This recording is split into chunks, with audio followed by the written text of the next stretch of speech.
Je suis Michel Truffy.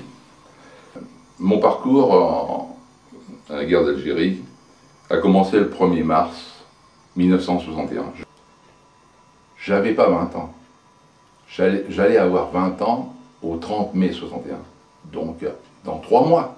Et quand on dit « il n'avait pas 20 ans », certains d'entre nous me disent « mais ça c'est pour la rythme, ça vous fait ça pour votre discours, il n'avait pas 20 ans, ça fait bien ». C'est pas vrai. C'est ça que je voudrais affirmer, c'est que on n'avait pas 20 ans, non pas pour faire bien sur l'écriture. J'allais avoir 20 ans 3 mois après. J'étais à Alger, je me battais à Alger. Le 1er mars 61, j'allais avoir 20 ans, le 30 mai 41, parce que je suis né le 30 mai 41. Donc c'est ça. Alors du coup, souvent on nous le dit. Ça fait bien 20 ans les Aurès, oui, ils n'avaient pas 20 ans, il est comme ça, ça fait... Non, on n'avait pas 20 ans. Et ce que je voudrais ajouter aussi, c'est que pour voter, il fallait avoir 21 ans. Voilà. Donc ils nous ont engagés, ils ont engagé le contingent. On n'était pas... Il fallait, pour être des hommes, il fallait avoir 21 ans pour voter, mais par contre, on était engagé. Alors c'est vrai, ça je voudrais réaffirmer, on n'avait pas 20 ans. Je suis un incorporé direct. Un incorporé direct, c'est un soldat du contingent, qui est en France, en civil, et qui se retrouve le soir même à Marseille, et qui se retrouve 2 jours après à Alger, toujours en civil. Donc il reçoit là-bas, arrivé à Fort-de-l'Aube, au centre d'instruction des troupes de marine, ce qui veut dire en réalité centre d'instruction des troupes d'infanterie de marine. Mais l'appellation c'est centre d'instruction des troupes de marine. Je suis incorporé en Algérie, incorporé direct, pour suivre une formation d'officier tracteur. Donc j'arrive à Alger, et je suis affecté au centre d'instruction, qui est un grand centre d'instruction d'Alger à Fort-de-l'Aube, où c'est que nous sommes à peu près 3000. Donc là, j'y suis une formation d'officier de réserve. Donc du 1er mars 1961, je suis à la classe 61-1B. Arrive 6 semaines après le putsch d'Alger. Nous sommes le 22 et le 23 avril 1961. Ce centre d'instruction de Fort-de-l'Aube fait partie de l'état-major de Alger Sahel. Vu les événements, il leur fallait des troupes non politisées, qui venaient de métropole il n'y a pas longtemps, et le contingent d'élèves officiers de réserve est engagé sur le putsch d'Alger. Non pas dans l'arrestation des généraux rebelles ou félons, comme vous pouvez l'appeler. Nous sommes le lendemain de la prise de parole du général de Gaulle, et la décision politique, c'est d'engager le contingent si les rebelles ne cessent pas le feu. Ils n'ont pas ouvert le feu, mais qu'ils reviennent, qu'ils se rendent. En réalité, c'est ça. Donc déjà, le 23 avril 61, le contingent est engagé. Donc ça se passe dans des bonnes conditions.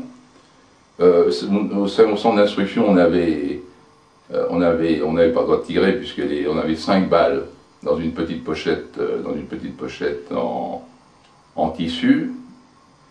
Pour cet événement, on est armé, surtout dans de l'armement qu'on ne connaissait pas, qu'on ne s'était jamais servi, mais on engage le contingent. On engage le contingent pour une chose, c'est que si les rebelles, les généraux ne se rendent pas, on engage le contingent.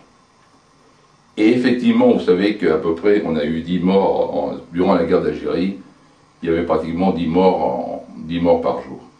Et le but des politiques, c'était d'engager le contingent, et s'il y avait des morts, c'était profitable à la prise politique du général de Gaulle en disant qu'il fallait arrêter ces généraux félons. Donc c'était le but. Ça s'est passé dans des très bonnes conditions, c'est que les gardes mobiles de France sont arrivés. Nous étions stationnés entre Maison Carrée et Maison Blanche. On gardait tous les secteurs, on a vu nos princes de la guerre, habillés, toute la pénoplie des colonels était là, et effectivement, on n'a pas eu à intervenir à aucun moment, on les gardait, à aucun moment on a eu à intervenir.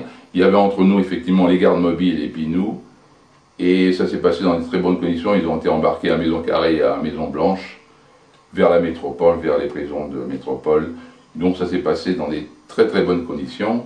C'est qu'on n'a pas eu à intervenir, mais il y avait quand même une volonté d'engager du contingent dans une affaire qui était la reddition des colonels rebelles.